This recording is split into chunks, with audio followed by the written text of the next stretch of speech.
Kai Sotto muli nga pong nakuha ang tiwala ni Coach Aoki Taketo sa naging game to nga po ng Yokohama kontra sa koponan ng Osaka kahapon.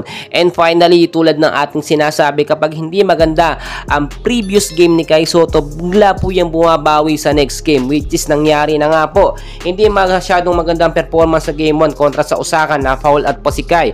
Pero sa game 2, balyahan kung balyahan talaga ang nangyari at talagang binuos na ni Kai Sotto ang kanyang galing. Kaya naman hindi nakakapagtaka kung muling makuha ni Kai Sotto ang tiwala nga po ni Coach Taketo sa magandang performance ni Kai Sotto. Sa loob po ng 11 minutes, 7 points, 3 rebounds, 2 blocks at 2 foul lang po ang nangyari doon sa laban. Which is kung makikita nyo, balya kung balya talaga ang ginagawa ni Kai. Si Kai Sotto po kasi, kaya naman mabilis na kukuha ang tiwala ng mga coach. Napakabilis po kasing turuan at sumusunod po sa sistema at itinuturo ng coach.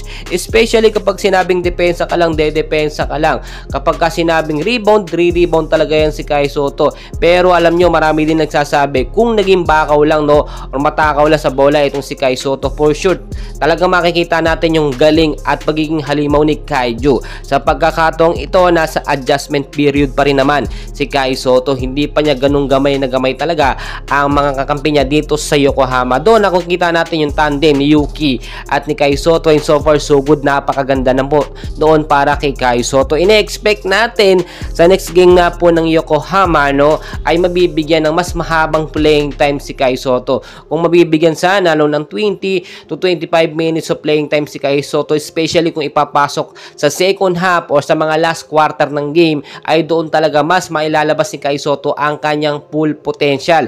Hindi kasi pwedeng mawala sa loob ng court si Kai Sotto. Napakalakas kasi ng depensa ng Yokohama kapag mayroong Kai Sotto. Samantalang kung walang Kai Sotto, easy points lang yung mga shooting guard nila, no, or yung mga scoring machine ng kalaban. Pero pag may Kai, talagang ilag na ilag sila. Siyempre, hindi ka titira kapag merong masabi 7-footer sa harapan mo.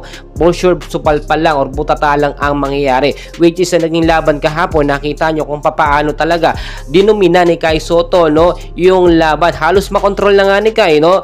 Ang nakakalungkot lang, 11 minutes lamang yung naibigay. Pero siyempre, nakikita ay nakukuha po ni Kai Sotto ang tiwala ni Coach Aoki Taketo. And so far, Kai Sotto, mas galingan mo pa dahil sa mga susunod na game. For sure, gagamitin ka na at ipapasok ka na sa first 5 lineup ng Yokohama para sa kanilang depensa. And mga idol, supportahan pa rin natin ang ating pambato na si Kai Sotto. Alam naman natin, mahirap pero walang imposible na makapasok isang Kaiju sa NBA. And soon po yan, abangan natin, no, ang pag-rise ng ating pambato. And please guys, don't forget to like and subscribe for more Kai Sotto updates. Maraming salamat po.